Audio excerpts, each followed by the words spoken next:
Chapter 9, The Case of the Problem Pupils. I lost my watch, I heard Phoebe whisper to Kelsey before class began the next morning.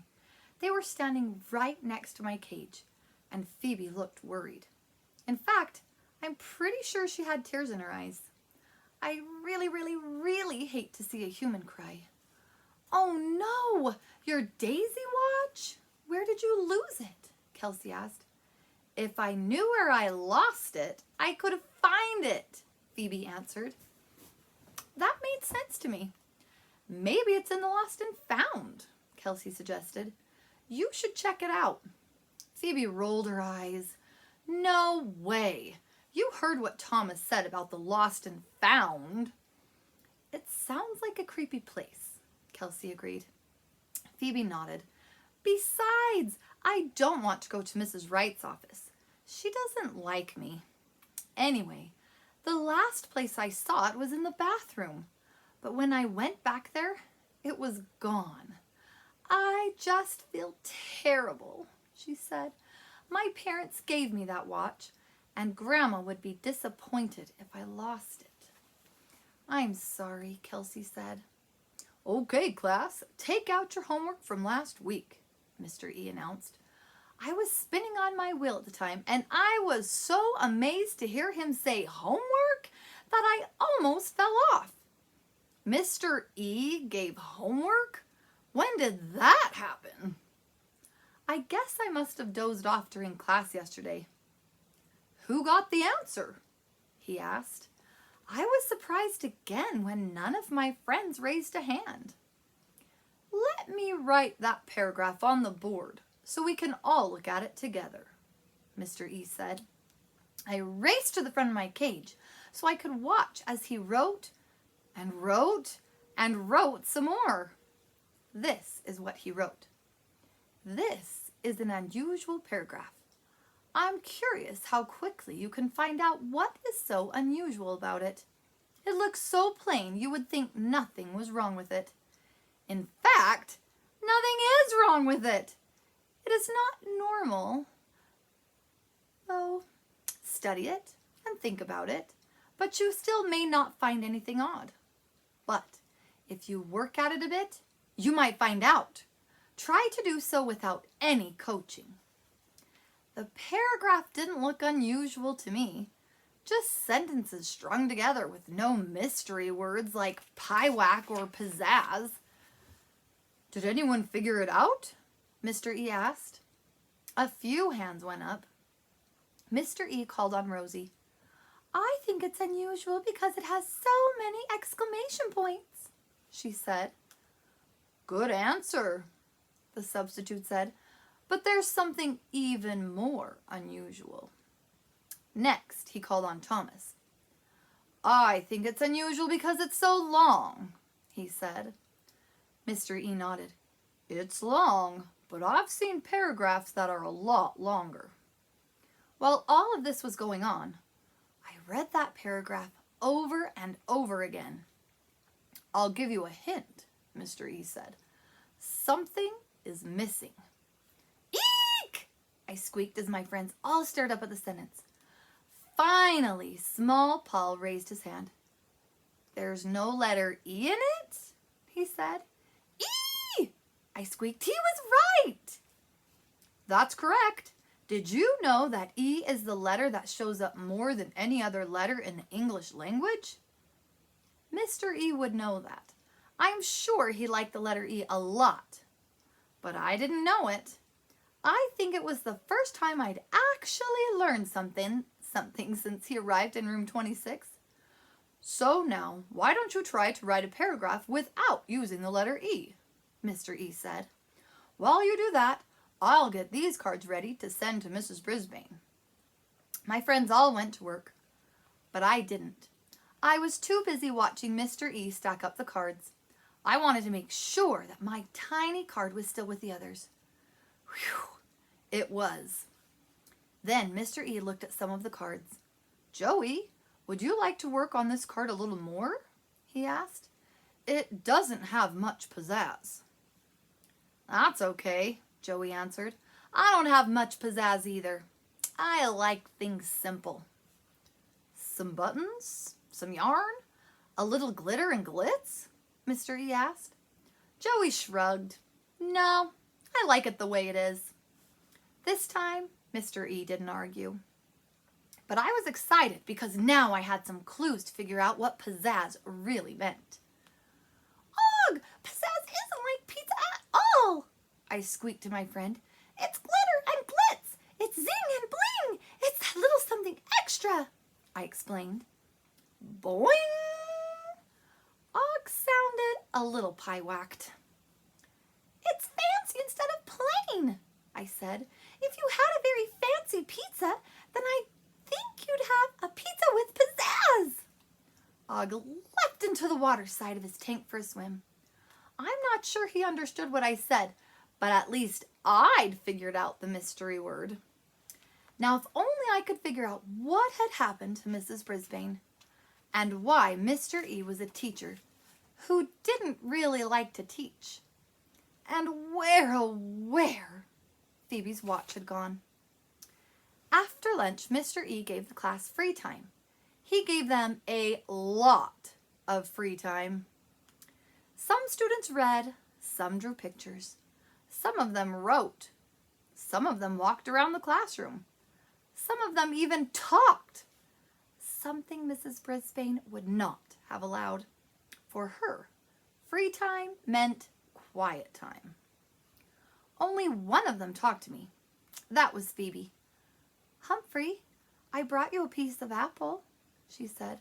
This time I remembered. That's unsqueakably nice of you, I replied. I was very honored that forgetful Phoebe had remembered me. Phoebe leaned down close to my cage, so I was almost nose to nose with her. But I can't remember what I did with my daisy watch, she said. She looked around to see if anyone was listening. No one was, not even Og, who was swimming in the water side of his tank. My parents gave it to me before they deployed, she said. They're both in the military, and I miss them a lot. They weren't supposed to be gone at the same time, but then they had to be. So that's why Phoebe was living with her grandmother. I just have to find it. I wouldn't want my mom and dad to know I lost it, she said. Yes, yes, yes, I told her. You have to try very hard.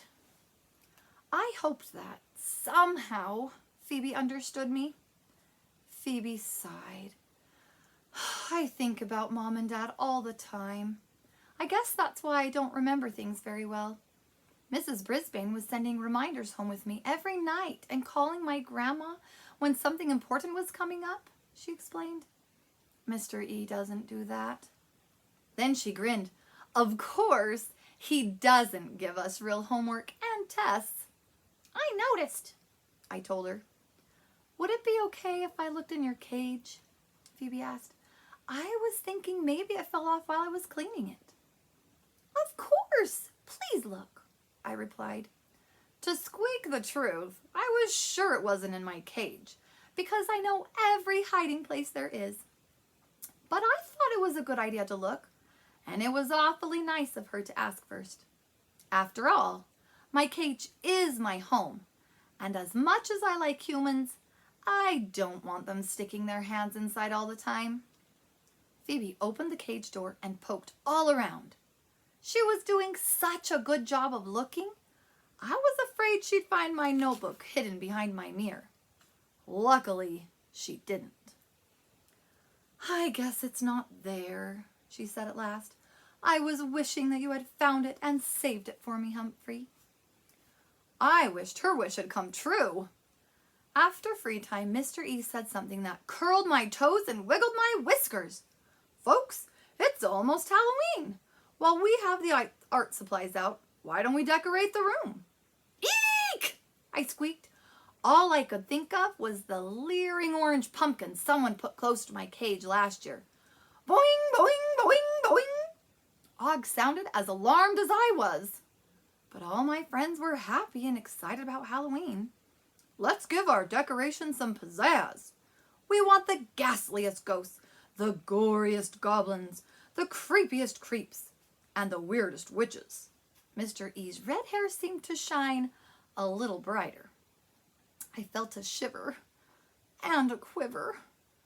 "Let's make it the most haunted Halloween ever," he added. I just couldn't look. I dashed into my sleeping house, but I didn't sleep a wink. I couldn't stop thinking about Phoebe. Finally, I understood why she was so forgetful, but I didn't have a clue about how to help her. Also, there were some eerie sounds going on in the classroom. I heard a ghostly "ooh," then a ghastly laugh, like a witch, and a fur-raising howl. Halloween was turning into a howl-a-ween. I finally had to take a peek outside. Luckily, I didn't see any ghosts or goblins. Just my friends drawing, coloring, cutting paper. So I went back into my sleeping house again, and this time I took a nap. Later in the afternoon, Mr. E announced that he had a letter from Mrs. Brisbane. I dashed out of my sleeping hut and climbed up high in my cage so I could see and hear everything. "Pay attention now, Og," I told my froggy friend. "There may be clues." Og hopped up on a rock and was very quiet. "Dear class, I hope you are all doing well," Mr. E read. "I miss you all, but everyone here is very nice, and they've got me on my feet. My days are a whirl, and they say I'm performing very well. Please be kind to your substitute teacher and to one another. Fondly, Mrs. Brisbane." My friends all applauded when Mr. E was finished. "Did you hear that?" I asked Og. "She must be learning to dance. She said she's performing, and she's up on her feet." Og didn't know anything about ballet, and it was hard to explain to him. After school, when the classroom was empty, except for Og and me, I took out my notebook and looked at my list of clues. I took my little pencil and added 2 more. Clue 6. Mrs. Brisbane is on her feet and in a whirl. Clue 7. She is performing very well. Mrs. Brisbane definitely must be at ballet school. I had plenty of clues, but they didn't help me understand why Mrs. Brisbane would leave the class to learn ballet, especially with all the problems my friends were having. And I didn't know how one small hamster, me, could solve all their problems all by myself. I had helped Kelsey. She hadn't bumped into anyone all week, and I'd heard her telling her friends about ballet class. On the other paw, Hurry Up Harry seemed to have forgotten everything Mrs. Brisbane had taught him about getting back to class on time. Tell the truth, Thomas was stretching the truth farther and farther every day and losing friends. And even though I knew why forgetful Phoebe was so forgetful, I couldn't think of what to do about it. It was still a mystery to me, and why Mr. E didn't do a little more teaching. After all, he was a teacher. He needed help too. It was quiet in the room now. So quiet. I could hear the big clock on the wall tick away the seconds. Tick, tick, tick, tick, tick, tick. I wish that clock would stop, stop, stop, because it reminded me of Phoebe's watch.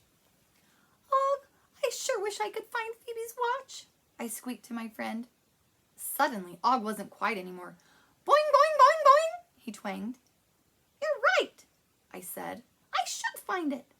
Boing! I must find it. Boing, boing! I will find it." I stomped my paw. Boing, boing, twang!